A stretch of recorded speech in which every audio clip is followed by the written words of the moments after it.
आज हम बात करने वाले हैं बॉडी फ्लूइड सर्कुलेशन के लेक्चर नंबर 4 में ईसीजी के बारे में। एक बहुत ही इंपॉर्टेंट टॉपिक है, बहुत ही ज्यादा बच्चों को दिक्कत आती है इसमें समझने में। एक इलेक्ट्रिकल लीड में दो वायर होते हैं, एक वायर पॉजिटिव इलेक्ट्रोड से कनेक्टेड होता है और एक के पास नेगेटिव इलेक्ट्रोड होता है। ऐसे दो वायर होते हैं और ऐसे करते करते मैंने कहा 3 इलेक्ट्रिकल लीड्स मैंने यूज की है स्टैंडर्ड ईसीजी गेन करने के लिए, स्टैंडर्ड ईसीजी ऑब्टेन करने के लिए, हार्ट की फंक्शनिंग गेन करने के लिए। ये जो करंट यहाँ से जनरेट हो रही है वो हार्ट के चारों तरफ फैल रही है और वो बॉडी फ्लूइड से होकर के पहुंच जा रही है बॉडी के हर पार्ट में। अगर आप number of QRS complex count कर लो, अगर इस एस को काउंट कर लो, अगर इस एस को काउंट कर लो, इस एस को काउंट कर लो, नंबर ऑफ क्यूआरएस कॉम्प्लेक्स अगर काउंट कर लिया जाए तो हार्ट बीट रेट का पता चल जाएगा। हेलो बच्चों, नमस्कार, स्वागत है एक बार फिर से पीडब्ल्यू की इस अमेजिंग पेन किलर सीरीज में, जहां पर हम सभी लोग चैप्टर के एक एक डिफिकल्ट टॉपिक्स को, या एक ऐसे समझ लें कि जहां जहां पे आपको डाउट्स होते हैं, ऐसे टॉपिक्स जहां पर आपको लगता है कि थोड़ा और मुझे समझना चाहिए, ऐसे सारे टॉपिक्स लेकर के आ रहे हैं। आज उसी सीरीज में हमारा लेक्चर नंबर 4। आज हम बात करने वाले हैं बॉडी फ्लूइड सर्कुलेशन के लेक्चर नंबर 4 में ईसीजी के बारे में। एक बहुत ही इंपॉर्टेंट टॉपिक है, बहुत ही ज्यादा बच्चों को दिक्कत आती है इसमें समझने में। कुछ बेसिक चीजों को समझने में दिक्कत आती है, आज उन्हीं बेसिक चीजों को समझेंगे, लेकिन बेसिक से पूरा एडवांस तक जाएंगे। ईसीजी होता क्या है, इलेक्ट्रोकार्डियोग्राम और इलेक्ट्रोकार्डियोग्राफ में फर्क क्या होता है, और उसमें जो वेव्स हमें दिखाई देती हैं, जो स्टैंडर्ड ईसीजी पे जो हम वेव्स देखते हैं, उन वेव्स का मतलब क्या होता है, इन सारी बातों को डिस्कस करेंगे। छोटी छोटी बातें जो डिफिकल्ट लगती हैं, जिसपे क्वेश्चंस आ सकते हैं, तो क्वेश्चन भी डिस्कस करेंगे, कंसेप्ट भी डिस्कस करेंगे, आपके पेन पॉइंट्स को भी टच करते हुए आगे बढ़ेंगे और कुछ नई चीजें सीख करके जाएंगे। वादा तो रहेगा हमेशा और आगे भी रहेगा कि जब जब लेकर के आएंगे ऐसी कोई सीरीज या ऐसे कोई पॉइंट, तो आपको कुछ ना कुछ सिखा के जाएंगे, कुछ ना कुछ जरूर आपके लिए इंपॉर्टेंट। जैसे कि इससे पहले की सीरीज में भी आपको कुछ बताया है, कुछ आपकी इंफॉर्मेशन में बढ़ोतरी की है, आपने चैप्टर सारे पढ़े हैं, लेकिन फिर भी कहीं कहीं लगता है कि मुझे कंफ्यूजन है, कहीं लगता है कि मुझे और पढ़ना चाहिए, थोड़ा और मुझे डिटेल में कोई पढ़ा देता, तो ये सीरीज आपके लिए ही है। ये बेहतरीन सीरीज जहां पर आपके दर्द ही नहीं, आपके सारे कंसेप्ट भी क्लियर किए जाते हैं। तो ईसीजी बिना टाइम वेस्ट किए फटाफट से शुरू करते हैं कि ईसीजी एग्जैक्टली है क्या, इसकी मीनिंग क्या है। समझिएगा ध्यान से कि यहां पर एक टर्म है इलेक्ट्रोकार्डियोग्राम, और कार्डियो का मतलब होता है हार्ट। कार्डियोलॉजी जब हम बात करते हैं तो हार्ट की बात करते हैं। ग्राम यहां पर ग्राफिकल प्रेजेंटेशन होती है, यहां जो टर्म यूज किया है ग्राम, तो ग्राम इज ग्राफिकल प्रेजेंटेशन। इसको एब्रिविएटेड फॉर्म में हमने ईसीजी लिखा है। जर्मन में इसे ईकेजी भी लिखा जाता है, वहां पर सी को कार्डिया ना लिख करके वहां के फॉर कार्डिया लिखा जाता है, तो जर्मन लैंग्वेज में इसी को ईकेजी कहते हैं, इसे हम यहां पर ईसीजी पढ़ रहे हैं। तो इन जनरल जो ईसीजी है, जिसे इलेक्ट्रोकार्डियोग्राम कहा जाता है, एक ग्राफिकल प्रेजेंटेशन है। कैसी ग्राफिकल प्रेजेंटेशन? इलेक्ट्रिक, जहां इलेक्ट्रिक टर्म आ गया, इलेक्ट्रो टर्म आ गया, वहां पर इलेक्ट्रिसिटी की बात होती है, वहां करंट के फ्लो की बात होती है। थोड़ी फिजिक्स मिलाई जाए, थोड़ी केमिस्ट्री से रिलेट किया जाए और बायोलॉजी में इसको समझ लिया जाए, यही हमारा ईसीजी है।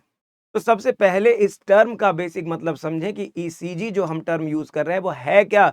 It is recording of electrical activity of heart. सीधा सीधा मतलब लिखेंगे, it is of recording of electrical activity of heart. Electrical activity of heart. अब आपके दिमाग में सवाल आएगा, इलेक्ट्रिकल एक्टिविटी कैसी, हार्ट में इलेक्ट्रिकल एक्टिविटी कैसी? तो वो हम अभी आगे डिस्कस करेंगे। पहले भी पढ़ा हुआ हमने कार्डियक साइकिल में, इससे जस्ट पहले हम लोगों ने जो लेक्चर पढ़ा, वहां कार्डियक साइकिल में पढ़ा हम लोगों ने कि किस तरीके से हार्ट के जो एक्शन पोटेंशियल है वो जनरेट होते हैं। हार्ट के अंदर जो एक्शन पोटेंशियल है वो ऐसे नोड से किस तरीके से maximum number of action potential generate होते हैं। हार्ट के पास स्पेशल मसल्स के बंडल फाइबर्स पाए जाते हैं, स्पेशलाइज्ड फाइबर्स पाए जाते हैं, जो कंडक्टिंग यूनिट की तरह काम करते हैं। हार्ट के एक पोर्शन में इलेक्ट्रिसिटी जनरेट होती है और हार्ट के पूरे वॉल में फैल जाती है। तो माइन्यूट फाइबर्स जो होते हैं हार्ट की पूरे वॉल, वेंट्रिकुलर वॉल में फैले होते हैं, ऐसे नोड से लेके पुरकिंजे फाइबर्स तक, ये सारे इलेक्ट्रिकल इंपल्स को कैरी करके ले जाते हैं। तो उन्हीं पार्ट्स में, उन्हीं फाइबर्स में कौन सी इलेक्ट्रिकल एक्टिविटी होती है, उसी को हम रिकॉर्ड करेंगे, recording of electrical activity of heart, जिसे ग्राफिकली प्रेजेंट किया जाता है। Presented graphically, it is presented presented graphically, इसे ग्राफिकल प्रेजेंटेशन कहा जाता है। It is presented graphically. तो graphical presentation of recording of electrical activity of heart, heart की जो इलेक्ट्रिकल एक्टिविटी है उसे हम ग्राफिकली प्रेजेंट करते हैं बाय यूजिंग इंस्ट्रूमेंट। यहां पर इंस्ट्रूमेंट यूज किया जाता है बाय यूजिंग एन इंस्ट्रूमेंट। उस इंस्ट्रूमेंट को कहते हैं, इंस्ट्रूमेंट को कहते हैं, उसका नाम है इलेक्ट्रोकार्डियोग्राफ। इलेक्ट्रोकार्डियोग्राफ।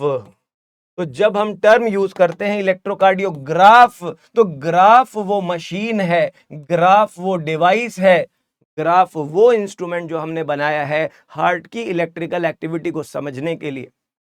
तो एक मशीन, एक डिवाइस जिसे इलेक्ट्रोकार्डियोग्राफ कहते हैं, ये ग्राफ क्यों यूज किया जाता है? हार्ट की इलेक्ट्रिकल एक्टिविटी को समझने के लिए यूज किया जाता है, हार्ट की इलेक्ट्रिकल एक्टिविटी को दिखाने के लिए किया जाता है, हार्ट के डिफरेंट पार्ट्स में क्या चल रहा है, एट्रिया में या वेंट्रिकल में क्या चल रहा है, उसे डिटेक्ट करने के लिए यूज किया जाता है।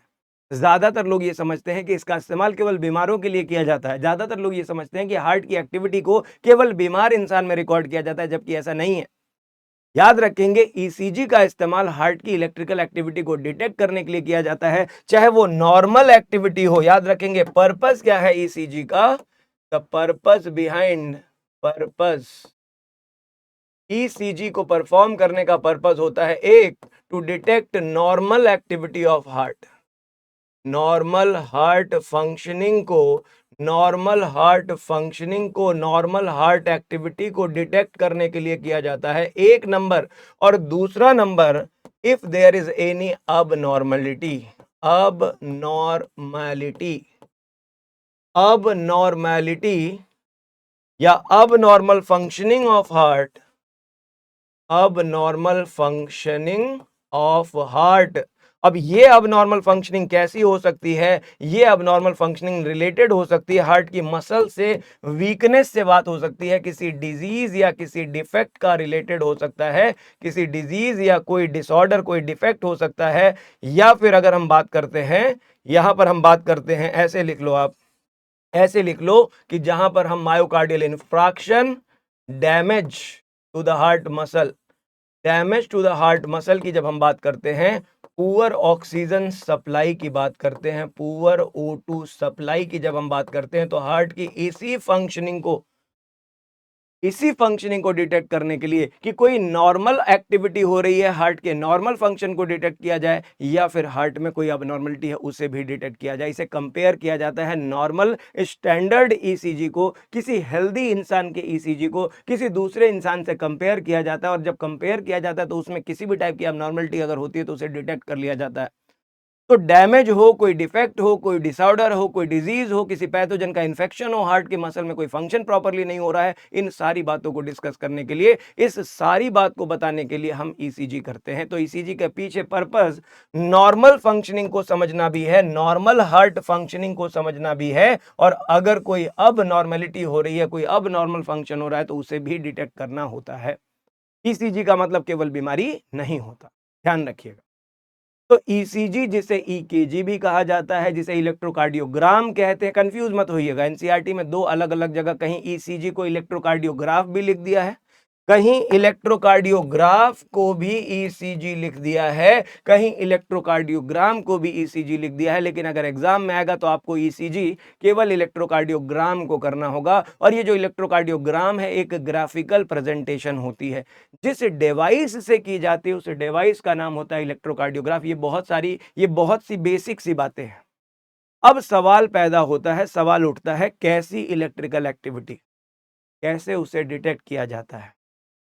टीवी में, जैसे एनसीईआरटी ने भी लिखा है कि जब भी कभी आप कोई टीवी सीरियल, कोई ड्रामा, कोई मूवी देखते हो, किसी पेशेंट को, किसी घायल इंसान को, या किसी ऐसे बीमार इंसान को जिसको हॉस्पिटलाइज किया जाता है, उसकी बॉडी में उसके हार्ट की फंक्शनिंग को डिटेक्ट करने के लिए कुछ वायर्स होती हैं जो उसके चेस्ट से, जो उसके हाथ से और पैर से कनेक्ट कर दी जाती हैं, और कंप्यूटर स्क्रीन पर एक मशीन चल रही होती है जहां पर लाइफ की लाइन चल रही होती है, लाइफ लाइन चल रही होती है, जहां मशीन अप और डाउन हो रही होती है। उस मशीन में जो अप और डाउन है, ये ज़िंदगी का अप और डाउन है, बताता है कि लाइफ में भी अप और डाउन आता रहता है, ज़िंदगी में भी अप डाउन आता रहता है। इसका मतलब आपकी ज़िंदगी चल रही है। हार्ट की एक्टिविटी में भी अप और डाउन का आना मतलब हार्ट एक्टिविटी नॉर्मल काम कर रही है, हार्ट अपना फंक्शन कर रहा है। वेव्स कभी अप कभी डाउन, कभी अप कभी डाउन होती हैं, तो वो इलेक्ट्रिकल एक्टिविटी ऑफ हार्ट बताती है कि आपकी लाइफ लाइन चल रही है। उसी तरह से आपका जीवन भी उतार चढ़ाव भरा हो सकता है। इसका मतलब ये नहीं कि आपके जीवन में अगर उतार आया है तो कभी चढ़ाव नहीं आएगा, और चढ़ाव आया है तो कभी उतार नहीं आएगा। ये सब कुछ जीवन का ही पार्ट है, आने दीजिए। हार्ट की एक्टिविटी हमें यही सिखाती है, एक पेस मेंटेन रखिए, अप और डाउन का पेस मेंटेन रखिए, जैसे हमारा हार्ट मेंटेन रखता है। 0.8 सेकंड में हार्ट की साइकिल पूरी होती है, और ये हार्ट की साइकिल शुरू होती है हार्ट के एट्रियल वॉल से, एसए नोड के एक्साइटेशन से। तो इसी कहानी को इलेक्ट्रिकल एक्टिविटी कहते हैं। इसी को एक मशीन से डिटेक्ट किया जाएगा। ध्यान से सुनिएगा। अब इसके आगे एक लेवल और बढ़ते हैं। ये हो गया simplest level, basic point. ECG क्या है, ईसीजी क्या रिकॉर्ड करता है, ईसीजी क्यों किया जाता है, ये बात मैंने आपको बताई। अब देखिए, अगला पॉइंट आता है हार्ट की इलेक्ट्रिकल एक्टिविटी का मतलब समझने का। याद करिए, हमने पढ़ा है हमारा हार्ट ऑटोमायोजेनिक होता है। ऑटोमायोजेनिक हार्ट का मतलब होता है जहां पर pacemaker of the heart, जिसे ऐसे नोड कहते हैं, ये पेस जनरेट करता है। जनरेट होने वाला ये पेस पूरे एट्रिया की वॉल में फैल जाता है, एट्रियल वॉल में स्प्रेड हो जाता है, और इसका रिजल्ट होता है एट्रिया का सिस्टोल। एट्रिया पूरे वॉल में इस इलेक्ट्रिकल सिग्नल को, करंट को, जो करंट एक जगह जनरेट होती है, जैसे हम जानते हैं करंट की प्रॉपर्टी है, एक इलेक्ट्रिक वायर में अगर करंट दी गई, वो करंट तुरंत तुरंत उस इलेक्ट्रिक वायर में तेजी से फैल जाती है। उसी तरह हार्ट की वॉल में ये इलेक्ट्रिक वायर बिछी हुई है। जैसे ही यहां पर एक्साइटेशन जनरेट होती है ऐसे नोड में, ये इलेक्ट्रिक करंट यहां से पहले एट्रिया की वॉल में स्प्रेड हो जाती है, और फिर यहां से एवी नोड को एक्साइट करती है, जिसे हम second pacemaker, latent pacemaker, या फिर हम पेस सेटर कहते हैं। एक ऐसा पेस सेटर जो पेस को अब यहां से आगे वेंट्रिकुलर मस्कुलेचर तक, वेंट्रिकल की इन छोटी छोटी फाइबर्स तक, जो पूरी वॉल में इस मैसेज को, सिग्नल को ट्रांसफर कर देता है, ये यहां से यहां तक फैल जाता है। हार्ट के इन्हीं सिग्नल्स को हम इलेक्ट्रिकल एक्टिविटी कहते हैं। हार्ट की इलेक्ट्रिकल एक्टिविटी को हमें रिकॉर्ड करना है एक मशीन से, जिसे ईसीजी कहा जाता है। इलेक्ट्रोकार्डियोग्राफ नाम की मशीन इलेक्ट्रोकार्डियोग्राम बनाने में हेल्प करती है। कहाँ पे कौन सी वेव में प्रॉब्लम आएगी, किस पोर्शन में प्रॉब्लम है, एट्रिया में प्रॉब्लम है या वेंट्रिकल में प्रॉब्लम है, ये सब कुछ हमें उससे मिल जाता है, डिटेक्शन मिल जाता है। डिटेल्ड स्टडी हार्ट की हमें उससे मिल जाती है। अब कहानी ये है, ध्यान से सुनिएगा, इलेक्ट्रोकार्डियोग्राम में हम करते क्या है। इलेक्ट्रोकार्डियोग्राम रिकॉर्डिंग है इलेक्ट्रिकल एक्टिविटी की। जैसे हम सभी जानते हैं, एक्शन पोटेंशियल जो जनरेट होता है, इलेक्ट्रिक करंट जो जनरेट होती है, इलेक्ट्रिक करंट, जिसे हम दूसरी लैंग्वेज में कह सकते हैं, दूसरी लैंग्वेज में कह सकते हैं एक्शन पोटेंशियल। एक्शन पोटेंशियल, इस एक्शन पोटेंशियल जिसे हम इलेक्ट्रिक करंट कह रहे हैं, is generated at S A node, जिसे हम साइनोएट्रियल नोड कहते हैं। साइनोएट्रियल नोड कहते हैं जिसे पेस मेकर कहा जाता है, जो हार्ट की इलेक्ट्रिकल एक्टिविटी को इनिशिएट करने का काम करता है, सबसे तेज number of action potential generate करने का काम करता है। इसे पेस मेकर कहते हैं। ऐसे नोड पे जनरेट होता है ये इलेक्ट्रिकल सिग्नल, यहां से जनरेट होता है, ये हार्ट की पूरी वॉल में फैल जाता है। अब ये जो इलेक्ट्रिकल सिग्नल जनरेट हुआ है, हम क्या करते हैं, हम डिटेक्ट कर रहे हैं बॉडी की सरफेस से। अब यहां पर असली खेल आता है, समझने वाला असली खेल यहां आता है। ध्यान से सुनिए, मैंने कहा electrical current, electric current heart की वॉल में जनरेट हो रही है। अब हम क्या करते हैं, to get the standard ECG, to get standard standard ECG, जब हम स्टैंडर्ड ईसीजी ऑब्टेन करते हैं, हमें three electrodes are used. Three electrodes, या ऐसे लिखें, three leads are use. Three, to get a standard ECG, three electrical leads, three electrical leads are used. 3 electrical lead ली जाती है। लीड का मतलब इलेक्ट्रिक वायर है जिसमें दोनों टर्मिनल्स होते हैं। एक वायर में 2 टर्मिनल्स होते हैं, एक अकेली वायर नहीं है, एक वायर है जिसमें 2 पार्ट्स होते हैं। एक लीड में 2 वायर, ऐसे समझ लें, एक लीड होती है, एक लीड होती है जिसमें 2 वायर होते हैं। ये देखिए, एक लीड है जिसमें 2 वायर है। एक वायर मैंने एक कलर से बनाई, एक वायर मैंने 2 कलर से, दूसरे कलर से बनाई। ये 2 लीड एक साथ होती हैं और इन 2 लीड में ध्यान से देखिएगा, मैंने कहा ये 2 लीड है मेरे, एक लीड में 2 वायर है, एक लीड है जिसमें 2 वायर है। मजा नहीं आया? अब आएगा मजा। ये देखिए, मेरे पास एक इलेक्ट्रिकल लीड है, इसमें 2 वायर है। एक इलेक्ट्रिकल लीड में 2 वायर होते हैं, एक वायर पॉजिटिव इलेक्ट्रोड से कनेक्टेड होता है और एक के पास नेगेटिव इलेक्ट्रोड होता है। ऐसे 2 वायर होते हैं और ऐसे करते करते मैंने कहा 3 इलेक्ट्रिकल लीड्स मैंने यूज की है स्टैंडर्ड ईसीजी गेन करने के लिए, स्टैंडर्ड ईसीजी ऑब्टेन करने के लिए, हार्ट की फंक्शनिंग गेन करने के लिए 3 इलेक्ट्रिकल लीड, और हर लीड में each lead with 2 wires, each lead with two wires, इसमें 2 वायर्स होती हैं जो इलेक्ट्रोड से कनेक्टेड होती हैं, पॉजिटिव और नेगेटिव। और अब इसे हार्ट की फंक्शनिंग को टेस्ट करने के लिए बॉडी के पार्ट से, बॉडी की सरफेस से कनेक्ट कर दिया जाता है। दीज 3 लीड्स आर कनेक्टेड, लिखेंगे of the 3 leads, of these 3 leads, 3 leads, one is connected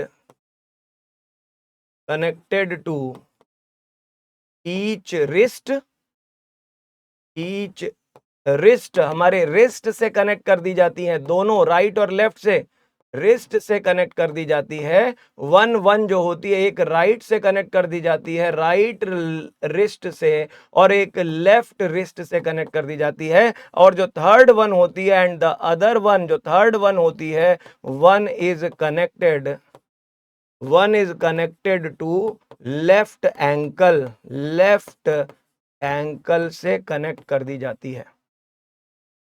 तो मैंने कहा हार्ट में इलेक्ट्रिकल एक्टिविटी कहां जनरेट हो रही है? यहां ऐसे नोड पे। कहां फैल रही है? पूरे हार्ट वॉल में फैल जा रही है। अब मैं क्या करूंगा, मैंने 3 लीड ले ली, अब ये तीनों लीड मैं क्या करूंगा, बॉडी की सरफेस पे कनेक्ट कर दूंगा। सरफेस पे कहां कनेक्ट किया मैंने कनेक्ट किया एक लेफ्ट हैंड की रिस्ट, एक कनेक्ट किया राइट हैंड की रिस्ट, और लेफ्ट एंकल में, मतलब 3 लीड को लिया है स्टैंडर्ड ईसीजी, जो नॉर्मल किताब में हम पढ़ते हैं उस नॉर्मल स्टैंडर्ड ईसीजी की बात कर रहा हूं, देसी ईसीजी की। इसे बहुत सारे अलग अलग एंगल से डिटेल्ड स्टडी के लिए यूज किया जाता है। मतलब इसके अलावा हम, अगर हमें और डिटेल्ड स्टडी करनी है तो 3 लीड के अलावा हम टोटल और भी ज्यादा लीड्स यूज करते हैं।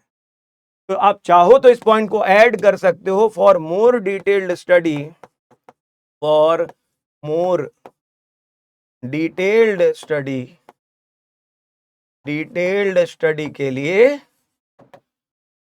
more leads, total 12 leads are used, 12 leads are used। वो चेस्ट रीजन से भी कनेक्ट की जाती है, कुछ बैक रीजन से भी कनेक्ट की जाती है। दिमाग में अब सवाल पैदा कीजिए, आप बार बार आपके दिमाग में सवाल पैदा हो रहा होगा कि सर हार्ट की एक्टिविटी है, सर आप पढ़ा रहे हो इलेक्ट्रोकार्डियोग्राम, हार्ट के कार्डियल मतलब कार्डिया मतलब हार्ट, और इलेक्ट्रो मतलब इलेक्ट्रिसिटी, तो हार्ट की कार्डियक एक्टिविटी, जो इलेक्ट्रिकल एक्टिविटी हार्ट में हो रही है, हार्ट की एक्टिविटी बॉडी की सरफेस से कैसे डिटेक्ट होती है? तो साइंटिस्ट हैं भाई, श्रीमान एंथोवेन को इसका क्रेडिट जाता है, जिन्होंने डिटेल्ड स्टडी करी थी इलेक्ट्रोकार्डियोग्राम की। पहली बार इलेक्ट्रोकार्डियोग्राम का इस्तेमाल किया था वेलर ने, लेकिन उन्होंने डिटेल्ड स्टडी नहीं बताई थी, उन्होंने केवल जनरलाइज्ड, उन्होंने एक जनरल देसी इलेक्ट्रोकार्डियोग्राम बनाया था। लेकिन जो डिटेल्ड स्टडी करी थी, एंथोवेन को क्रेडिट जाता है पहली बार डिटेल्ड इलेक्ट्रोकार्डियोग्राफी को एक्सप्लेन करने का। आप चाहो तो नाम लिख सकते हो, श्रीमान Einthoven is credited for detailed study of ECG. हम लोगों को ईसीजी देने का क्रेडिट जाता है, डिटेल्ड में बताने वाले का क्रेडिट जाता है एंटोवेन को, जिन्हें नोबेल लॉरिएट, जिन्हें नोबेल प्राइज भी दिया गया था इस ईसीजी की स्टडी करने के लिए। बहुत बड़ी डिस्कवरी थी। हार्ट के फंक्शन, हार्ट अंदर है बॉडी के अंदर, जिसे अंदर जाने की जरूरत नहीं है, बॉडी की सरफेस से ही हम आपके रिस्ट पे क्या चल रहा है, आपके लेफ्ट एंकल पे क्या चल रहा है, उसे इलेक्ट्रोड से, उसे लीड से कनेक्ट कर दिया जाता है। और इन लीड से हमें जो हमें डिपिक्शन मिलती है, जो हम वेव ऑफ डिपोलराइजेशन देखते हैं मशीन पर, जो हम पोटेंशियल चेंज देखते हैं, जो इलेक्ट्रिकल करंट के फ्लो की स्टडी करते हैं, उसी फ्लो की स्टडी हम मशीन पर उसे ग्राफिकली प्रेजेंट कर देते हैं, जो हमें बताती है कि हार्ट के डिफरेंट पार्ट्स में क्या चल रहा है। तो इस क्रेडिट के लिए इन्हें नोबेल प्राइज भी मिला था।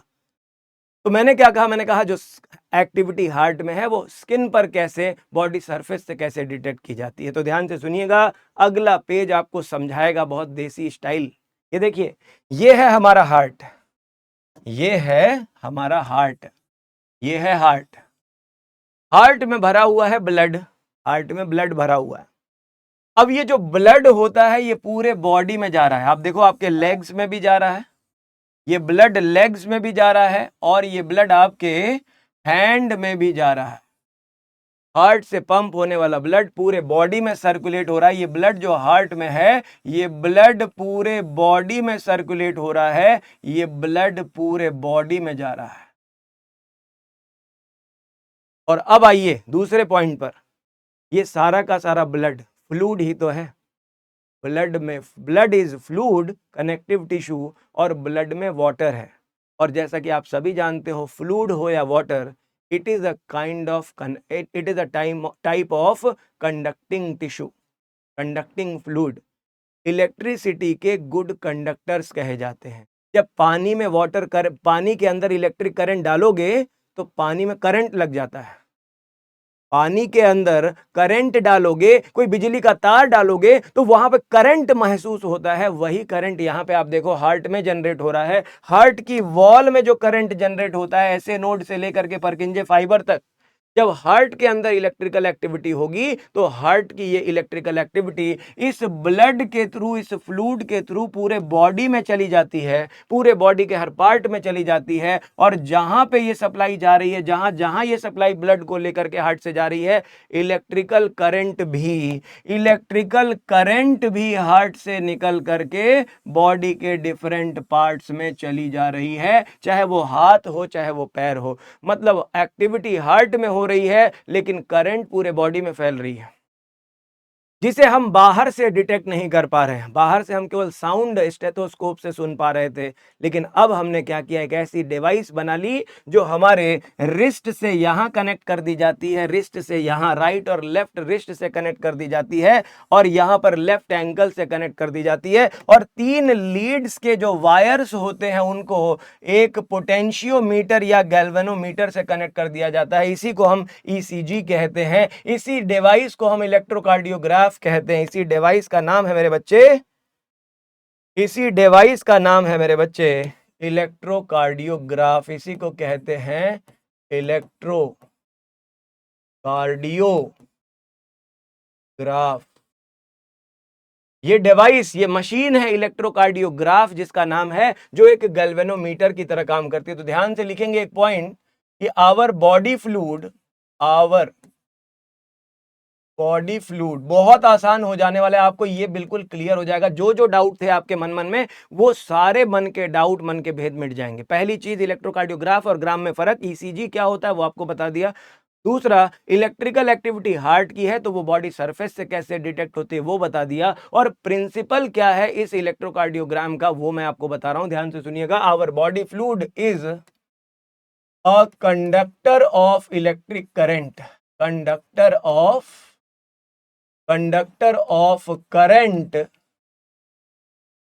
करंट जनरेटेड, ऐसी करंट जो जनरेट हुई है, generated in heart wall, heart के मस्कुलेचर में, कार्डियक मस्कुलेचर में जो इलेक्ट्रिक करंट जनरेट हो रही है, in cardiac musculature, cardiac musculature, heart के मस्क्यूलेचर, मस्कुलर पार्ट में जो करंट जनरेट हो रही है उन करंट्स को डिटेक्ट करने का काम, उन currents, our body fluid is good conductor of current generated in the cardiac musculature which is detected by, which can be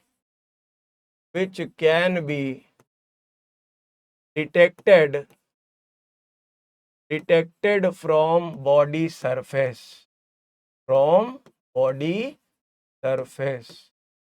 ये कुछ ऐसे समझ लीजिए, एक और एग्जांपल देता हूं। आपने क्रिकेट देखा होगा, जब एलबीडब्ल्यू आउट दिया जाता है, बैट से बॉल लगी है कि नहीं, इसका एक ग्राफ होता है जो बॉल का बैट से टच हुआ है कि नहीं, जिसे स्निकोमीटर कहा जाता है। स्निक हुआ है, टच हुआ है हल्का सा, उस मीटर को वो डिटेक्ट करता है। वहां हल्का सा भी अगर साउंड जनरेट हुआ है तो वहां वेव जनरेट होती है, करंट जनरेट होती है। उसी तरह हार्ट के अंदर भी जो करंट जनरेट हो रही है, हार्ट से भी जो करंट जनरेट हो रही है, वो करंट हार्ट के चारों तरफ फैल रही है। ये जो करंट यहां से जनरेट हो रही है वो हार्ट के चारों तरफ फैल रही है और वो बॉडी फ्लूइड से होकर के पहुंच जा रही है बॉडी के हर पार्ट में। हार्ट से जनरेट होने वाली करंट बॉडी के हर पार्ट में पहुंच जा रही है और उसको हमने यहां पर लीड्स से जोड़ दिया है। लीड जिनमें वायर होती है, जिन वायर में पॉजिटिव नेगेटिव इलेक्ट्रोड्स होते हैं, उनको जोड़ दिया है एक गैल्वेनोमीटर, एक इलेक्ट्रोकार्डियोग्राफ नाम की मशीन से। जैसे वहां स्नीकोग्राफ होता है वैसे यहां पर गैल्वेनोमीटर का काम कर रहा है इलेक्ट्रोकार्डियोग्राफ। याद रखेंगे, इलेक्ट्रोकार्डियोग्राफ जो डिवाइस है, electrocardiograph ECG is a type of simple galvanometer.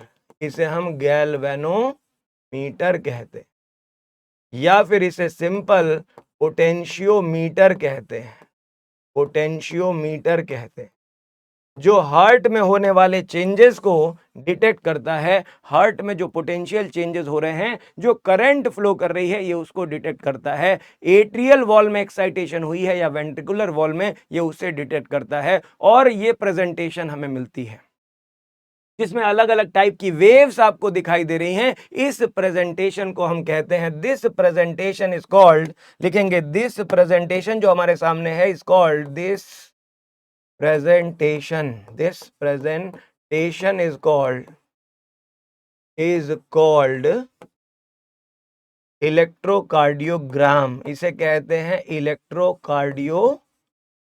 Electrocardiogram. मतलब आप देख सकते हैं डिफरेंट टाइप की जो वेव्स दिखाई दे रही हैं, इसी प्रेजेंटेशन का नाम है इलेक्ट्रोकार्डियोग्राम। जो आपको हार्ट के अंदर क्या चल रहा है, ये वो एक्टिविटी दिखाती है जिसमें अलग अलग वेव्स दिखाई दे रही हैं। कहीं पर पी वेव दिख रही है, कहीं क्यू आर और एस एक साथ मिला करके Q R S complex wave कही जाती है, और कहीं पर टी वेव दिखाई देती है। तो मेनली ये तीन तरह की वेव्स होती हैं। P wave, Q R S को एक कॉम्प्लेक्स वेव माना जाता है और इधर टी वेव होती है। इसके अलावा कुछ और खास चीजें होती हैं जो टाइम पीरियड को एक्सप्लेन करती हैं। जैसे यहाँ पे आपको पी आर या पी क्यू इंटरवल दिखाई दे रहा है। ये पॉइंट जहां पी शुरू हो रहा है और क्यू शुरू हो रहा है, इसे पी क्यू इंटरवल या पी आर इंटरवल भी कहते हैं। और ये जो यहाँ पे आपको दिख रहा है जहां एस खत्म होता है, जहां एस वाला पार्ट एंड होता है और टी वाला पार्ट शुरू होता है, इस पोर्शन को हम कहते हैं एस टी सेगमेंट। तो किसी ईसीजी, किसी ग्राफिकल प्रेजेंटेशन में जहां हार्ट की एक्टिविटी को एक गैल्वेनोमीटर से हमने चेक किया है, नॉर्मल स्टैंडर्ड ईसीजी में जहां पर हमने दोनों रिस्ट, दोनों कलाइयों से और लेफ्ट एंकल से इलेक्ट्रोड्स को कनेक्ट किया है, हमें तीन तरह की वेव्स दिखाई देती हैं। इस वाले इलेक्ट्रोड पे, इस वाले इलेक्ट्रोड पे, इस वाले इलेक्ट्रोड पे, इन तीनों लीड्स में जो जो चेंजेस दिखाई देते हैं, हम उन्हीं के बेसिस पर डिटेल्ड हार्ट की फंक्शनिंग, हार्ट के पोर्शंस की फंक्शनिंग, कहाँ क्या चल रहा है, उसको हम डिपिक्ट करते हैं, एनालाइज करते हैं और उसी के बेसिस पे हार्ट का एक स्टैंडर्ड ग्राफ बनाते हैं जिसे स्टैंडर्ड ईसीजी कहा जाता है। लेकिन मैंने कहा इसकी और डिटेल्ड स्टडी जो आप हॉस्पिटल में करोगे, मेडिकल कॉलेज में जाके करोगे, और डिटेल्ड स्टडी करने के लिए और ज्यादा लीड्स लगती हैं। मतलब अगर पूरा डिटेल्ड स्टडी की बात करूं मैं, तो टोटल 12 लीड्स का इस्तेमाल होता है। बट नॉर्मल स्टैंडर्ड ईसीजी को ऑब्टेन करने, उसे समझने के लिए हमने 3 पॉइंट्स कलेक्ट किए हैं, 3 लीड्स जोड़ी हैं। 3 लीड्स में से एक लीड 1, लीड 2, लीड 3। और इन तीनों पे अलग अलग हो रहे चेंजेस को आपस में सम करके, इन सब को आपस में कैलकुलेट करके जो डिफरेंस आता है, उसी डिफरेंस के बेसिस पर हम इस तरह का पोटेंशियल एक्सप्लेन करते हैं, जिसमें हमें वेव्स दिखाई देती हैं, जिसमें इंटरवल दिखाई देते हैं, जिसमें सेगमेंट दिखाई देते हैं। एनसीईआरटी में केवल वेव्स बताया है, आपके सिलेबस में केवल वेव्स बताया, लेकिन मैं थोड़ा एक लेवल प्लस बता देता हूं आपको, ध्यान से सुनिएगा। मैंने कहा जब स्टैंडर्ड ईसीजी हम ऑब्टेन करते हैं, जब ईसीजी हमें मिलती है, इन ईसीजी जब ऑब्टेन किया जाता है तो उस ईसीजी में वी कैन गेट इलेक्ट्रोकार्डियोग्राम। जब हमें मिलता है तो उसमें हमें मिलते हैं डिफरेंट टाइप के waves. We can analyze different types of waves, we can obtain different types of intervals, time intervals होते हैं, टाइम इंटरवल्स होते हैं, और इसमें पाई जाती है सेगमेंट्स। कुछ सेगमेंट्स मतलब 3 पार्ट्स में डिवाइड कर सकते हो आप। हार्ट की इलेक्ट्रिकल एक्टिविटी को एक्सप्लेन करने के लिए ईसीजी से हमें 3 इंटरप्रिटेशंस मिलती हैं, जहां पर मेनली हमें वेव्स मिलती है, वेव्स की स्टडी की जाती है। जब हम मेनली बात करते हैं तो इट इज वेव्स, जिसमें से एक होती है जिसे कहते हैं पी वेव, एक को हमने पी वेव कहा है, एक को हम क्यू वेव, आर वेव और एस वेव का कॉम्प्लेक्स कहते हैं, इसे क्यूआरएस कॉम्प्लेक्स वेव कहा जाता है। और 3 नंबर पे हम लिखेंगे टी वेव होती है, टी वेव होती है। 3 तरह की वेव्स होती हैं, T wave, QRS complex wave और टी वेव, ये 3 तरह की वेव्स होती हैं। इसमें से जो पी वेव होती है इसे कहते हैं wave of depolarization, wave of depolarization, depolarization of atria, इसे कहते हैं wave of depolarization of atria. ये सब बेसिक चीजें आप जानते हो। Wave of depolarization of atria ये लीड करता है, this leads to atrial systole, this leads to atrial systole. Atria का कॉन्ट्रैक्शन जो होता है वो इसी वेव की वजह से होता है, याद रखेंगे। पहले पी वेव आती है, यही पी वेव एट्रिया का सिस्टोल इनिशिएट करती है, और पी वेव का मतलब एट्रिया अपना सिस्टोल शुरू कर चुकी है। पी वेव का मतलब एट्रिया में एक्साइटेशन जनरेट हो चुकी है, पी वेव का मतलब हार्ट की एट्रियल वॉल में एक्साइटेशन शुरू हो गई है। वहीं अगर मैं क्यूआरएस कॉम्प्लेक्स की बात करूं तो QRS complex indicates wave of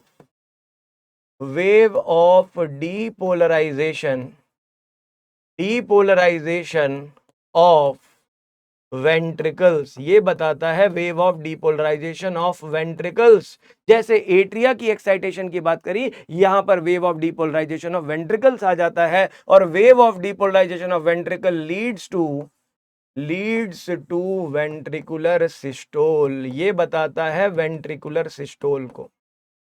ventricular contraction की शुरुआत यहीं से होती है, वेंट्रिकल को सिग्नल यही देता है, वेंट्रिकल को एक्साइटेशन यही करता है। डीपोलराइजेशन का मतलब एक्साइटेशन, सिंपल भाषा में excitation of atria, excitation of ventricle is represented by atrial depolarisation, atrial excitation को बताता है। जब एट्रिया एक्साइट करेगी तो कॉन्ट्रैक्ट करेगी, मतलब ये समझिए, ये जो इलेक्ट्रिक करंट है एट्रिया में गई, इलेक्ट्रिक करंट जब एट्रिया में गई तो इलेक्ट्रिक करंट से एट्रिया यहां पर देखिए डीपोलराइज हो रही है, और डीपोलराइजेशन का मतलब अब ये कॉन्ट्रैक्ट करेगी।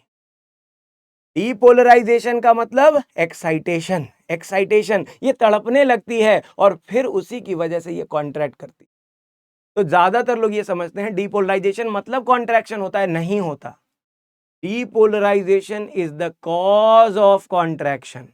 Depolarization is the cause of contraction. It is not contraction. It leads to contraction. Depolarization केवल एक्साइटेशन को बताता है कि एट्रिया एक्साइटेड है, परफॉर्म करेगी एक्साइटेशन के बाद। जब एट्रिया एक्साइट हो जाएगी उसके बाद परफॉर्म करेगी, वेंट्रिकल एक्साइट हो जाएगी उसके बाद परफॉर्म करेगी। तो ventricular excitation depolarization QRS complex से होता है, जिसके वजह से कॉन्ट्रैक्शन होता है। और तीसरे नंबर पे टी वेव आती है, जो बताती है wave of repolarisation of ventricles, repolarisation of ventricles होती है। और रीपोलराइजेशन ऑफ वेंट्रिकल का मतलब हो गया कि एट्रिया अब एक्साइटेड स्टेट से, वेंट्रिकल अब एक्साइटेड स्टेट से, वेंट्रिकल नाउ रिटर्न, ऐसे लिखें, ventricles now, ventricles now return from excited to relaxed state। Excited से अब रिलैक्स्ड स्टेट में आने का समय हो चुका है। वेंट्रिकल को एक्साइटेड से रिलैक्स स्टेट में आने का समय हो चुका है। ये टी वेव इंडिकेट करती है। मतलब कुछ चीजें हमें बेसिक याद रखनी है। Atrial depolarization P wave, ventricular depolarization QRS complex wave, और टी वेव वेंट्रिकल का रिपोलराइजेशन। केवल वेंट्रिकल का रिपोलराइजेशन। फिर सवाल पैदा होता है, फिर सवाल उठता है, सर आपने एट्रियल डिपोलराइजेशन बताया, आपने वेंट्रिकुलर डिपोलराइजेशन बताया, लेकिन आपने आपने वेंट्रिकुलर रिपोलराइजेशन टी वेव में बता तो दिया, लेकिन वेंट्रिकुलर रिपोलराइजेशन के साथ साथ आपने ये नहीं बताया एट्रियल रिपोलराइजेशन कब होता, एट्रिया कब रिपोलराइज करती है। तो ध्यान से सुनिएगा, जैसे कि आप अभी सुन रहे हैं, atrial depolarization P wave, ventricular depolarization यहां पर शुरू होता है जब क्यूआरएस कॉम्प्लेक्स आती है। और जब क्यूआरएस कॉम्प्लेक्स आती है, ये भारी भरकम वेव होती है, क्योंकि वेंट्रिकल की वॉल थिक होती है। ध्यान से सुनिएगा, अभी आपने देखा है, पिछले चित्र में आपने देखा है, ये देखिए, आप ये देख रहे हैं कि वेंट्रिकल की जो वेंट्रिकुलर डिपोलराइजेशन जो हो रहा है, ये भारी भरकम वेव जनरेट कर रहा है। ये भारी भरकम वेव जनरेट हो रही है। एट्रियल डिपोलराइजेशन बहुत छोटी सी वेव है, लेकिन वेंट्रिकुलर डिपोलराइजेशन भारी भरकम वेव है। क्यों? क्योंकि एट्रिया की वॉल थिन होती है। बताया था एट्रिया थिन वॉल्ड, वेंट्रिकल की वॉल थिक होती है, वेंट्रिकुलर वॉल थिक वॉल्ड होती है। तो थिक वॉल्ड में ट्रैफिक खुला रहता है, गाड़ियां फुल स्पीड से जाती हैं, करंट ज्यादा जनरेट होती है। जितना ज्यादा करंट फ्लो करेगा, उतना ही ज्यादा वेव ऊपर दिखाई देती है। इसीलिए एट्रियल डिपोलराइजेशन छोटा है, वेंट्रिकुलर डिपोलराइजेशन बड़ा है। वेंट्रिकुलर डिपोलराइजेशन के बाद वेंट्रिकल का रिपोलराइजेशन हो रहा है। उसी तरह एट्रियल डिपोलराइजेशन के बाद एट्रियल रिपोलराइजेशन भी यहीं होता है। ये एट्रियल रिपोलराइजेशन भी यहीं होता है। एट्रिया के रिपोलराइजेशन का भी वही समय है, लेकिन जब एट्रिया रिपोलराइज हो रही है, उसी समय वेंट्रिकल डिपोलराइज हो रहा है।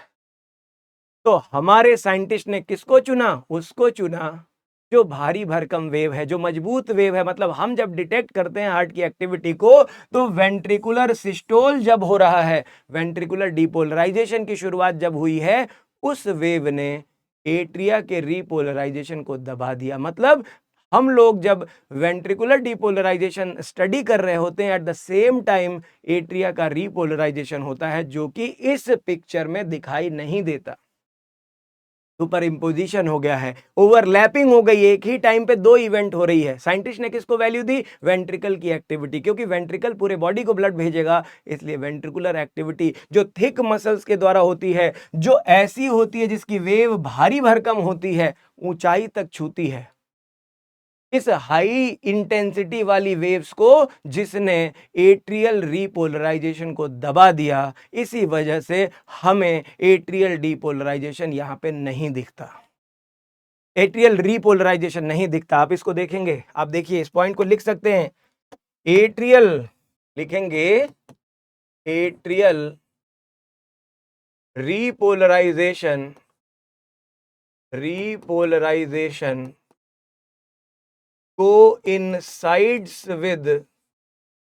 coincides with ventricular depolarization, ventricular depolarization। इसीलिए स्टैंडर्ड ईसीजी में वी कैन नॉट, इसीलिए वी कैन नॉट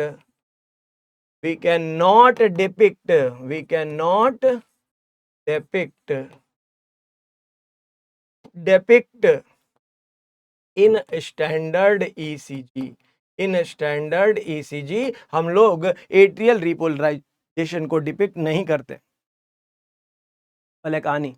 तो हमने तीन तरह की मेजर वेव देखी, P wave, QRS wave, T wave. P wave atria के एक्साइटेशन को बताती है, क्यूआरएस कॉम्प्लेक्स वेंट्रिकल के एक्साइटेशन को बताती है, और टी वेव एक्साइटेशन के बाद रिलैक्स्ड स्टेट में, स्टेबल स्टेट में जाने के लिए वेंट्रिकल के रिपोलराइजेशन को बताती है। और वहीं पर हम इंटरवल्स की बात करें, जैसे मैंने कहा एक इंटरवल होता है जिसे कहते हैं पी क्यू, या उसी को पी आर इंटरवल कहते हैं। एक है पी क्यू या एक पी आर इंटरवल, एक होता है सेगमेंट जिसे कह सकते हैं एस टी सेगमेंट। वैसे तो आप और भी पढ़ सकते हैं, लेकिन मैं केवल दो इंपॉर्टेंट लिख रहा हूं जिसमें हो सकता है क्वेश्चन पूछे जाए।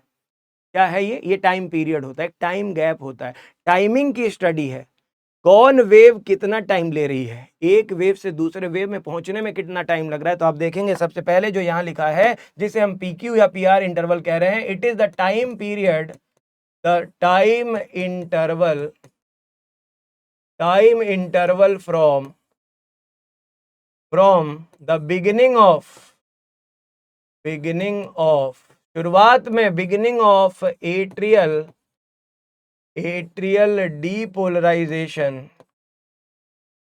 डीपोलराइजेशन से शुरू होता है कि एक्शन पोटेंशियल जनरेट हो चुका है up to the beginning of ventricular depolarization. Atrial depolarization से वेंट्रिकुलर डीपोलराइजेशन की शुरुआत, एट्रिया का डीपोलराइजेशन शुरू हुआ है, एट्रियल डीपोलराइजेशन एंड हो चुका, अब वेंट्रिकुलर डीपोलराइजेशन शुरू होने वाला है। पी वेव के initiation, beginning of P wave से बिगिनिंग ऑफ क्यूआरएस कॉम्प्लेक्स तक की पूरी कहानी को हम पीआर इंटरवल या पीक्यू इंटरवल कहते हैं। कितना टाइम लगा, टाइम टेकन फ्रॉम ऐसे नोड, जब ऐसे नोड एक्साइट हो गया तो अब कितना टाइम लग रहा है इंपल्स को ट्रेवल करने में, पूरे वेंट्रिकुलर वॉल में, वेंट्रिकल तक फैलने में कितना टाइम लगेगा। तो आप इसे लिख सकते हैं, it is the time taken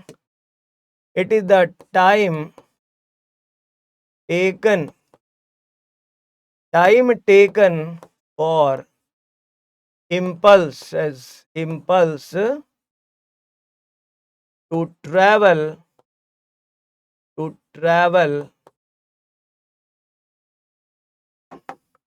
time taken, ऐसे लिखें, it is the time taken bye impulse to reach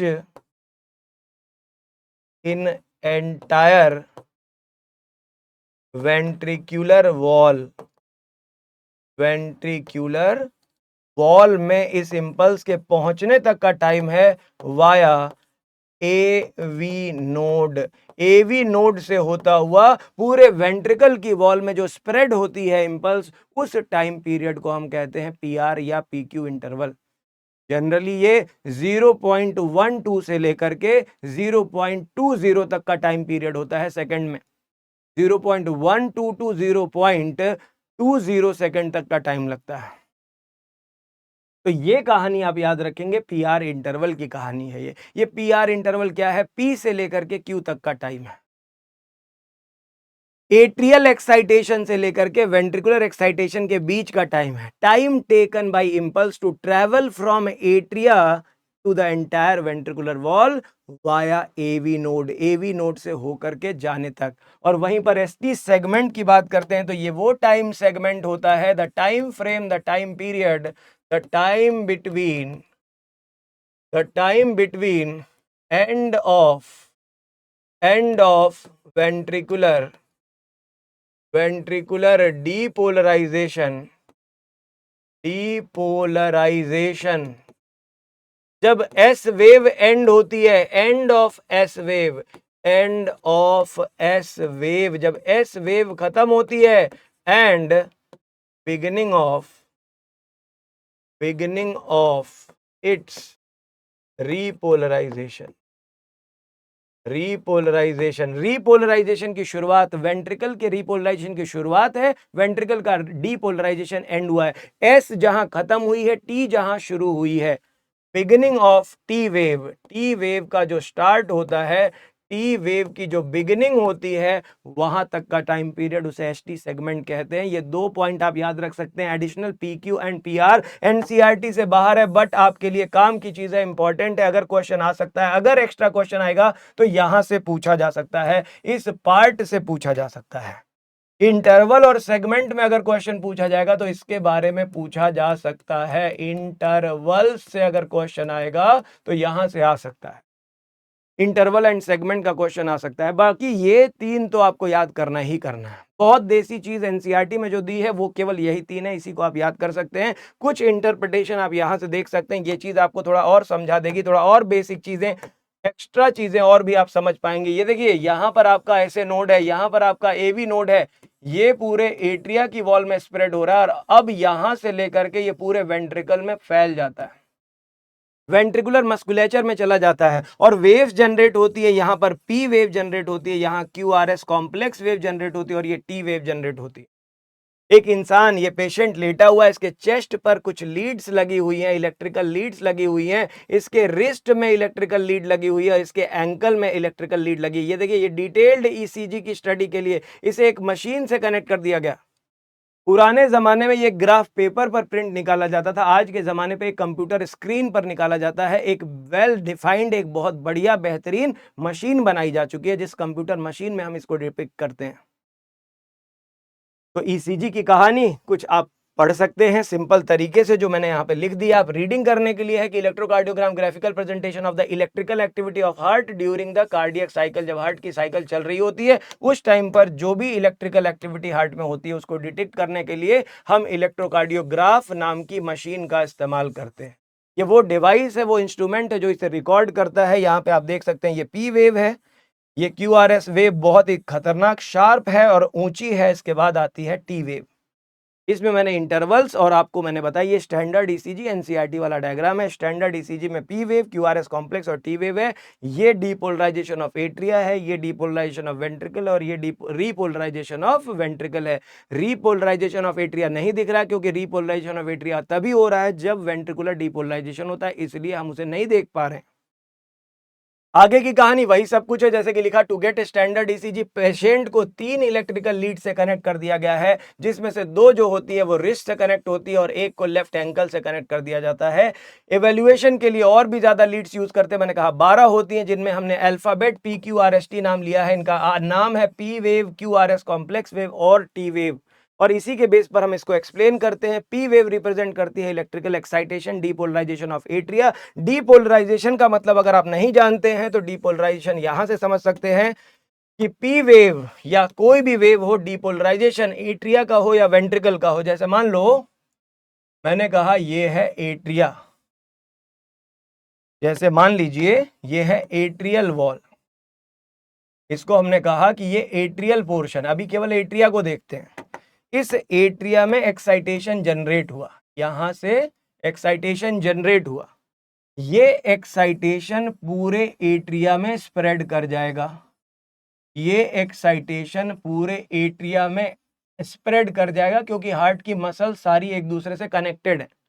अब डीपोलराइजेशन का मतलब क्या है कि इस मसल की जो मेम्ब्रेन होती है, इसके बाहर पॉजिटिव चार्ज होता है, इसके बाहर पॉजिटिव चार्ज होता है, इसके अंदर नेगेटिव चार्ज होता है। इस स्टेट को कहते हैं मेम्ब्रेन के पोलराइज्ड स्टेट। अगर मैं कहूं हार्ट मसल है, ये हार्ट मसल है, तो हार्ट मसल के बाहर पॉजिटिव चार्ज है, हार्ट मसल के अंदर नेगेटिव चार्ज है। इस स्टेट को कहते हैं पोलराइज्ड स्टेट, इसे हमने कहा पोलराइज्ड है ये।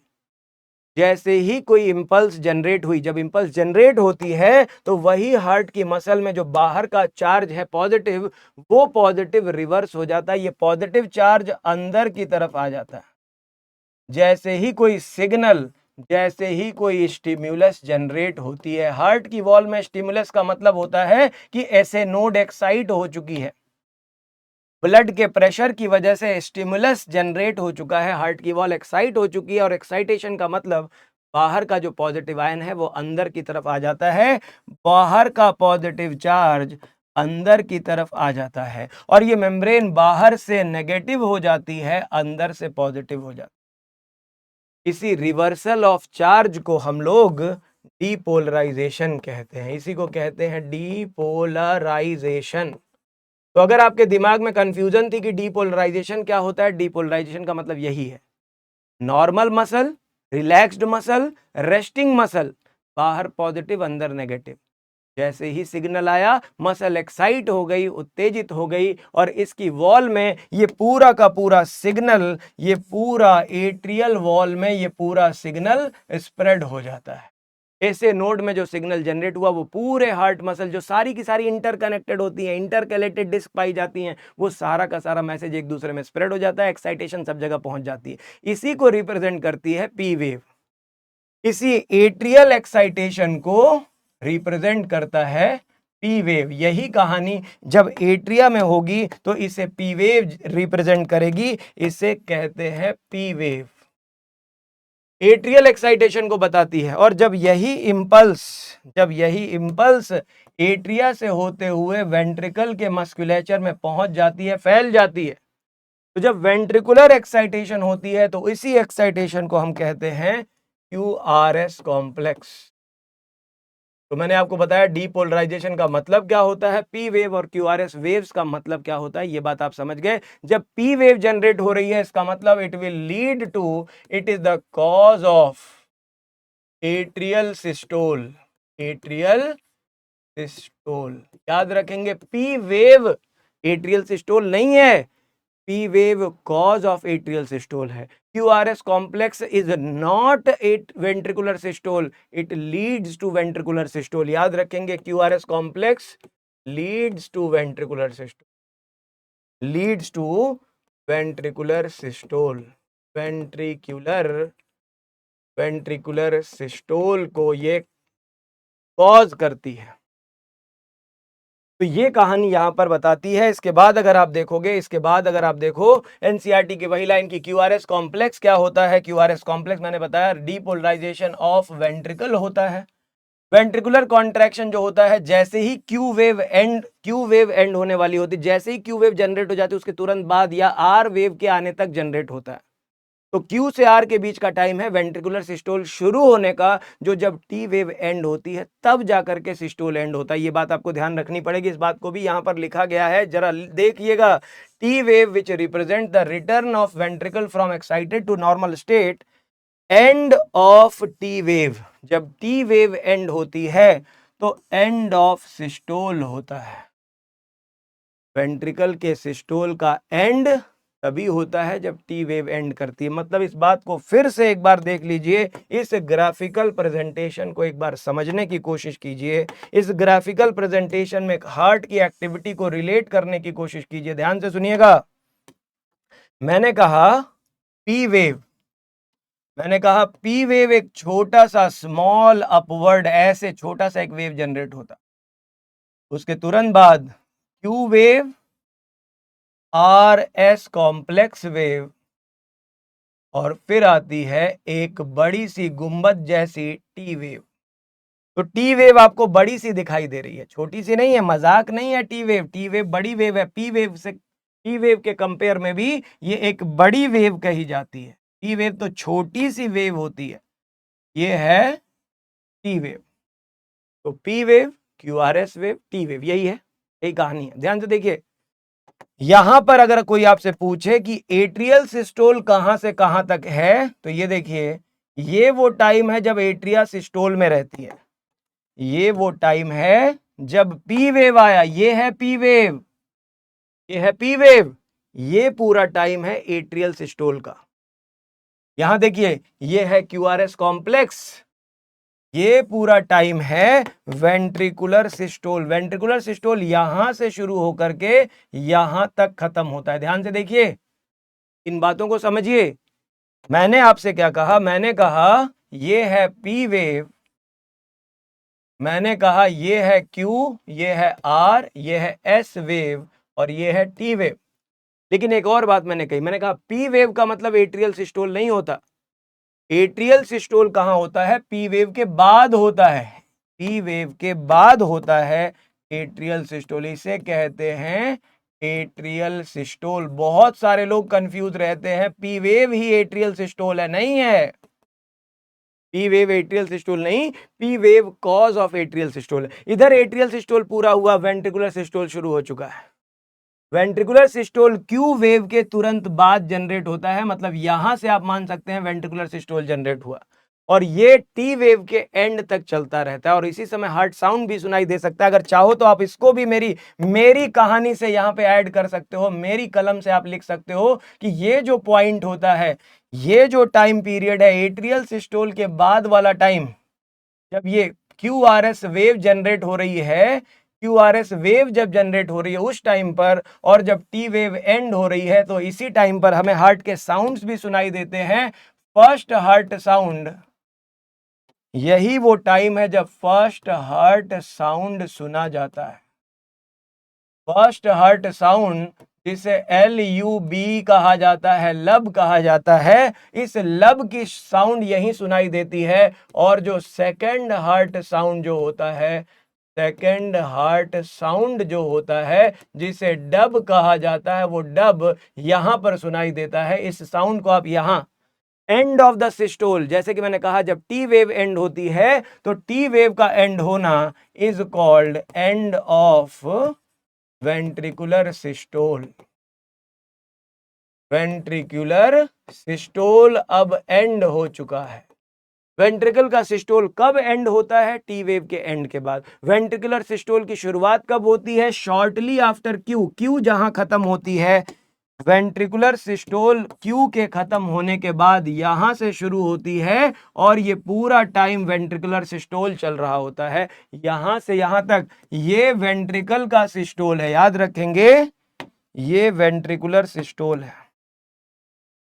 वेंट्रिकल का सिस्टोल, वेंट्रिक्यूलर डीपोलराइजेशन के बाद सिस्टोल। तो अब आपको यह कंफ्यूजन दूर हो चुकी होगी कि सिस्टोल और डीपोलराइजेशन में फर्क क्या है। डीपोलराइजेशन केवल एक्साइटेशन को बताता है, सिस्टोल का मतलब कॉन्ट्रैक्शन होता है। तो एट्रियल सिस्टोल यहां है, वेंट्रिकुलर सिस्टोल यहां है। एट्रियल सिस्टोल के बाद पहला हार्ट साउंड यहां सुनाई देगा, और वेंट्रिकुलर सिस्टोल के बाद सेकंड हार्ट साउंड यहां सुनाई देता है।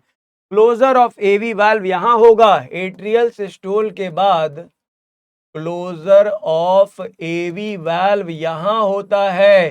क्लोजर ऑफ एवी यहां पर होता है, और closure of semilunar, closure of semilunar valve यहां होता है। तो P wave, Q wave, R wave, Q R S complex और टी वेव क्या होती है, ये सारी बातें यहां तक आके कंप्लीट हो जाती। बहुत ही सिंपल बट बहुत ही इंपॉर्टेंट सारी चीजें। मैं कंफ्यूजन दूर करने पे फोकस कर रहा हूं, क्योंकि पढ़ा तो आपने होगा ही किसका क्या मतलब होता है। तो अब आपको यह बात समझ लेनी चाहिए, and of the T wave marks the end of systole. Q wave, Q R S complex wave, Q wave के बाद ये आर वेव का आना, ये वेंट्रिकुलर सिस्टोल की शुरुआत है। एनसीईआरटी कहती है कि अगर आपको किसी का हार्ट बीट रेट काउंट करना हो, एक पल्स काउंट करना हो, तो इस आर से अगले आर के बीच में, ये देखिए, एक आर से अगले आर के बीच में, अगर मान लो मैंने इसको थोड़ा रफली बना दिया, ये पी वेव, ये Q R S complex wave, ये टी वेव, ये पी वेव, ये Q R S complex wave, ये टी वेव, ये फिर से पी वेव, ये Q R S complex wave, ये टी वेव। ऐसे अगर मैंने कहा कि आपको काउंट करना है, ये देखिए, ये पॉइंट से ये पॉइंट, एक कार्डियक साइकिल को पूरा होने में 0.8 सेकंड लगता है। तो आप देखेंगे इस एस पॉइंट से लेकर के, इस एस पॉइंट से लेकर के दूसरे एस पॉइंट तक आप देखोगे, यहां से यहां तक आप एक कंप्लीट पल्स देख सकते हो। एक साइकिल पूरी हो चुकी है, वन साइकिल इज कंप्लीटेड। इसीलिए साइंटिस्ट ने कहा अगर आप number of QRS complex count कर लो, अगर इस एस को काउंट कर लो, अगर इस एस को काउंट कर लो, इस एस को काउंट कर लो, नंबर ऑफ क्यूआरएस कॉम्प्लेक्स अगर काउंट कर लिया जाए, तो हार्ट बीट रेट का पता चल जाएगा। एक मिनट में ये कितने क्यूआरएस कॉम्प्लेक्स बने हैं, मतलब कितनी बार वेंट्रिकुलर एक्साइटेशन हुआ है, कितनी बार वेंट्रिकुलर कॉन्ट्रैक्शन हुआ है। तो यहां एनसीईआरटी कहती है bye counting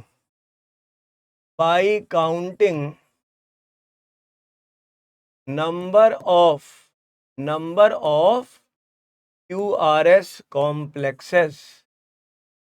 By counting number of QRS complexes, one can count the number of one can count the number of heartbeat rate. Heart beat rate को काउंट किया जा सकता है, ध्यान रखिएगा, हार्ट बीट रेट को काउंट किया जा सकता है, मतलब जितने क्यूआरएस कॉम्प्लेक्स होंगे वही आपकी हार्ट बीट है, 72 to 75 टाइम्स पर मिनट, ये यहां से काउंट हो जाता है।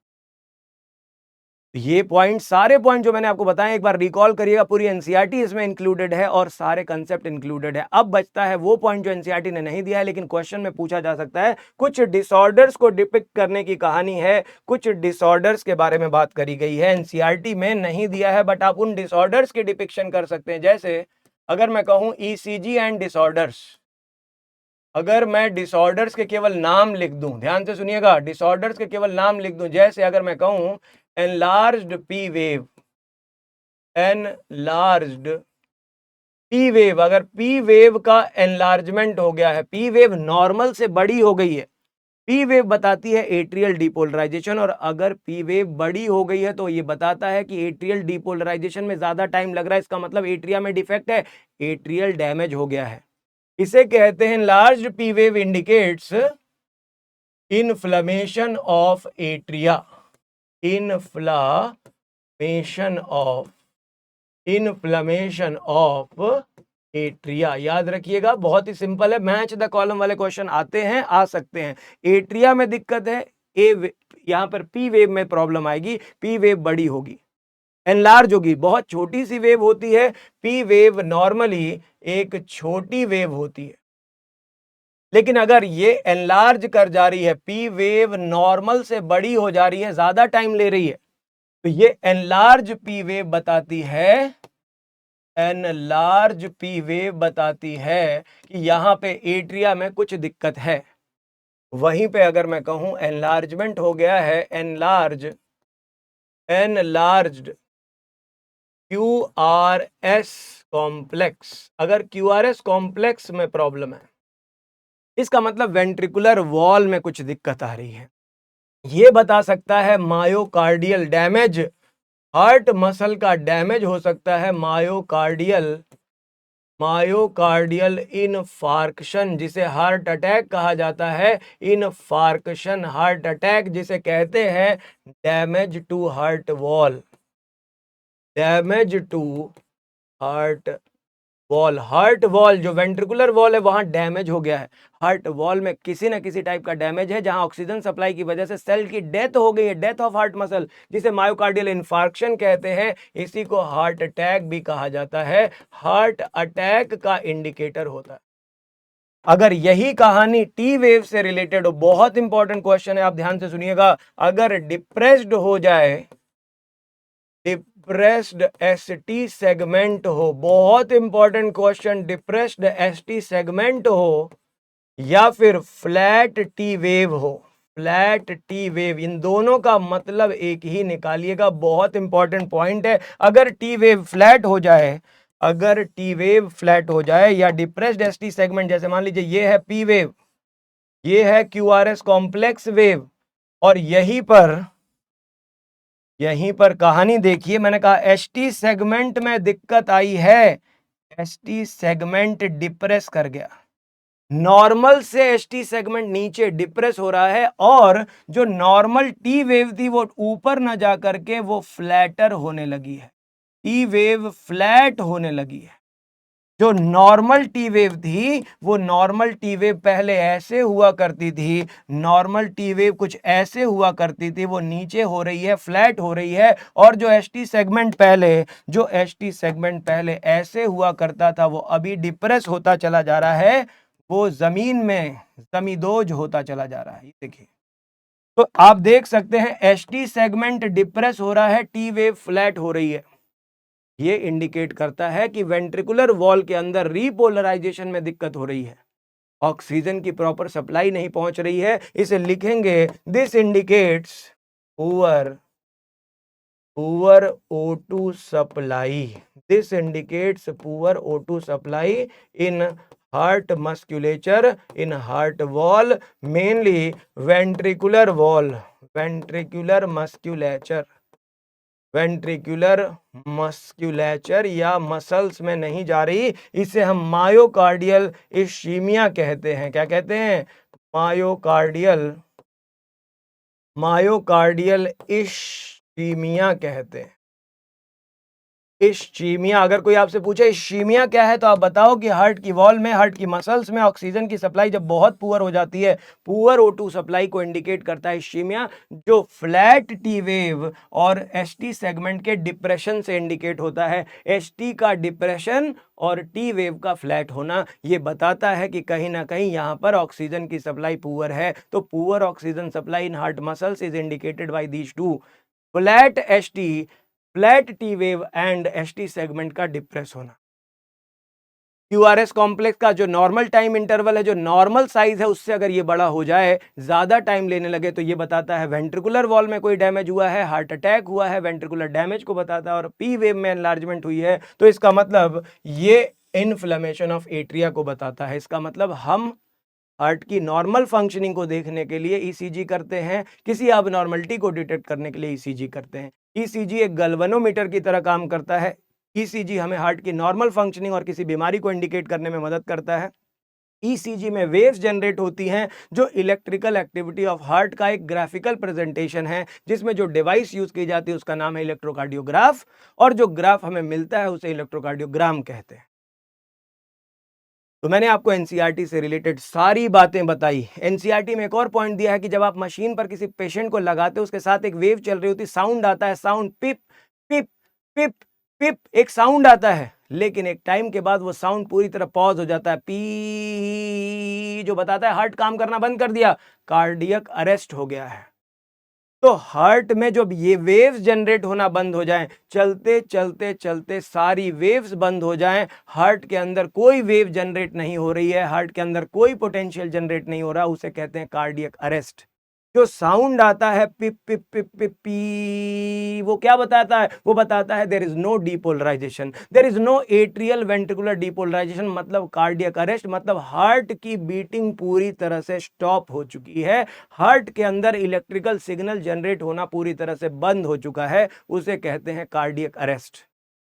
When there is no wave, कोई भी वेव जनरेट नहीं हो रही है, उसे कहते हैं cardiac arrest. When no waves are generated, no waves are generated, कोई इलेक्ट्रिकल सिग्नल जनरेट नहीं हो रहा, तो उसे कहते हैं कार्डियक अरेस्ट, उसे कहते हैं कार्डियक अरेस्ट। आधे डॉक्टर तो तुम लोग यहीं बन के चले गए, समझ लिया? तो अब क्वेश्चन कर लेते हैं फटाफट से, अब इसको कंक्लूड कर लेते हैं क्वेश्चन के थ्रू, ताकि हम ये समझ सके कि हमने कितना पढ़ लिया है और किस तरह के क्वेश्चन पहले आए हुए हैं। देखिए पहला सवाल, ECG immense diagnostic value of cardiac diseases, सही बात है ये। Effect in cardiac function can not be reflected, कह रहा है कि अगर हम ईसीजी डिटेल्ड में पढ़ें तो हार्ट की फंक्शनिंग डिटेक्ट हो जाती है, फिर वहीं कह रहा है कार्डियक फंक्शन में कोई डिफेक्ट हम डिटेक्ट नहीं कर पाते ईसीजी से। गलत बात है। अभी मैंने बताया कि ईसीजी का पर्पज नॉर्मल फंक्शनिंग और अब नॉर्मल दोनों के लिए होता है, इसलिए सेकंड ऑप्शन फॉल्स हो जाता है, पहला ऑप्शन ट्रू हो जाता है। Assertion true, reason false, answer बनेगा C. Correct answer will be C. अगला सवाल, the T wave represent the return of ventricle from excited to normal. T wave excited से नॉर्मल स्टेट में वेंट्रिकल को जाने के लिए कहती है, ठीक बात है। Ventricular contraction start shortly after P wave. बहुत ही आसान सा सवाल। पी वेव के बाद बोला है वेंट्रिकुलर कॉन्ट्रैक्शन, गलत बात है। हमने पढ़ा है कि ये पी नहीं, ये क्यूआरएस कॉम्प्लेक्स होती है, तो ये कहानी तो वही गलत हो जाती है। ये आंसर हो जाएगा again assertion true, reason false, answer बनेगा सी ऑप्शन। अगला सवाल देखिए, मैच द कॉलम, ये पीवाईक्यू का सवाल है, प्रीवियस ईयर का क्वेश्चन है, आप बड़ी आसानी से इसको लगाने वाले हैं। पी वेव जो होती है डीपोलराइजेशन ऑफ एट्रिया को बताती है, ठीक बात है। क्यूआरएस कॉम्प्लेक्स बताती है डीपोलराइजेशन ऑफ वेंट्रिकल को, टी वेव बताती है रीपोलराइजेशन ऑफ वेंट्रिकल को, reduction in size of T wave. T wave अगर छोटी हो रही है, कोरोनरी इस्चीमिया, हार्ट वॉल में ऑक्सीजन की कमी को इस्चीमिया कहते हैं, अभी हमने डिस्कस किया था। तो हम इस 5 नंबर को हटा दें, 5 नंबर से हमें कोई काम नहीं है। पहले का बनेगा 1 को 4 से मिलाया है, 2 को 1 से मिलाया है, 3 को 2 से मिलाया है और 4 को 3 से मिलाया। तो 4 1 2 3 कहाँ मिल रहा? 4 1 2 3 हमारे पास यहाँ है, 4 1 2 3 यहाँ है। आंसर ए करेक्ट बनेगा। अगला एक और क्वेश्चन जो पीवाईक्यू का है, जो मैच द कॉलम वाला क्वेश्चन है। पी वेव मतलब डीपोलराइजेशन ऑफ एट्रिया, बहुत ही आसान। QRS complex depolarization of ventricle, बढ़िया। T wave is repolarization of ventricle and TP gap is, T और पी के गैप में, टी जहां खत्म हो गई और पी की जहां शुरुआत होने वाली है, जहां टी वेव खत्म हुई है, जहां पर पी वेव, क्यूआरएस कॉम्प्लेक्स और टी वेव, इसके बाद वापस फिर से पी वेव जब जनरेट होगी, तो यहां पर टी से पी के बीच का जो टाइम है, यहां पर कोई इलेक्ट्रिक करंट जनरेट नहीं हो रही, इलेक्ट्रिकली साइलेंट है। इसी को टीपी गैप कहते हैं। ये आया हुआ सवाल है नीट में, देखिए। तो कहानी बहुत आसान है, बाकी सबसे आपने मैच कर लिया होगा। ए का 3 होगा, ए का 3 होगा, यही ऑप्शन बना। ए का 3, बी का 2, बी का 2, सी का 4 और डी का 1। आंसर बनेगा डी ऑप्शन, करेक्ट ऑप्शन। अगला सवाल आता है एट्रियल रीपोलराइजेशन। ये देखिए वही सवाल मैंने कहा था, एट्रियल डीपोलराइजेशन हमें दिखा, वेंट्रिकुलर डीपोलराइजेशन दिखा, वेंट्रिकुलर रीपोलराइजेशन भी दिखा, लेकिन वेंट्रिकल का डीपोलराइजेशन रीपोलराइजेशन दोनों दिखता है, एट्रिया का रीपोलराइजेशन नहीं दिखता। तो पॉइंट कहता है atrial repolarization not represented, true है। Atrial repolarization occurs along with ventricular depolarization, ये दोनों कहानियां एक साथ होती हैं, इसीलिए मास्क हो जाती है ये इवेंट। तो इसका मतलब ये भी ट्रू है, ये भी ट्रू है और करेक्ट एक्सप्लेनेशन भी है, इसलिए हमारे पास answer 1 will be correct, A will be correct answer. पूछा है करेक्ट स्टेटमेंट क्या? Atrial contraction starts shortly after Q wave, ये गलत है, शॉर्टली आफ्टर पी वेव होगा जो हमने पढ़ा हुआ है। Marks the beginning of systole, ये तो गलत ही हो गया। T wave represents return of ventricle from excited to normal, ये पढ़ा है। End of the T wave marks the end of systole, तो बी और सी सही होगा। आंसर इसका बनेगा बी ऑप्शन, करेक्ट ऑप्शन। अगला सवाल है ECG depolarization process during cardiac cycle. In standard ECG, normal activity of the heart, different types of waves are present, but one wave, which of the following wave is not represented? मैंने कहा depolarization of atria, इसी को कहते हैं P wave। repolarization of atria, कोई wave नहीं। depolarization of ventricle, QRS complex wave और repolarization of ventricle T wave, तो केवल एक ऑप्शन यहां पर करेक्ट है, वो है बी ऑप्शन। ये है PQRST। आप देखें ECG में लिखा हुआ है कि यहां पर PQRST क्या प्रेजेंट करते हैं। देखिए P वेव हो गई, एट्रियल डीपोलराइजेशन, QRS कॉम्प्लेक्स हो गया, वेंट्रिकुलर डीपोलराइजेशन, T वेव हो गई, वेंट्रिकुलर रीपोलराइजेशन। अब कहा है करेक्ट कौन सा है? Peak P and R together, peak P है ये और पीक R है। सिस्टोलिक डायस्टोलिक, प्रेशर से कोई मतलब ही नहीं है, ये हार्ट की इलेक्ट्रिकल एक्टिविटी को बता रहा है, ना कि प्रेशर को बता रहा। Peak P initiation of the left atrial contraction, peak P केवल लेफ्ट एट्रिया का कॉन्ट्रैक्शन क्यों बताएगा? वेंट्रिकुलर कॉन्ट्रैक्शन, एट्रिया के राइट और लेफ्ट दोनों एक साथ कॉन्ट्रैक्ट करते हैं, तो गलत हो गया। QRS कॉम्प्लेक्स एक कंप्लीट पल्स को बताती है, जितने QRS कॉम्प्लेक्सेस होंगे उतनी पल्सेस जनरेट होती हैं, उतनी वेंट्रिकुलर सिस्टोल जनरेट होती है। तो थर्ड ऑप्शन ठीक लग रहा है। Peak T initiation of cardiac contraction, ये T का peak contraction of initiation of the cardiac contraction लिखा है, तो ये भी गलत है। एक ही option best option, C option out of the 4 best and correct option.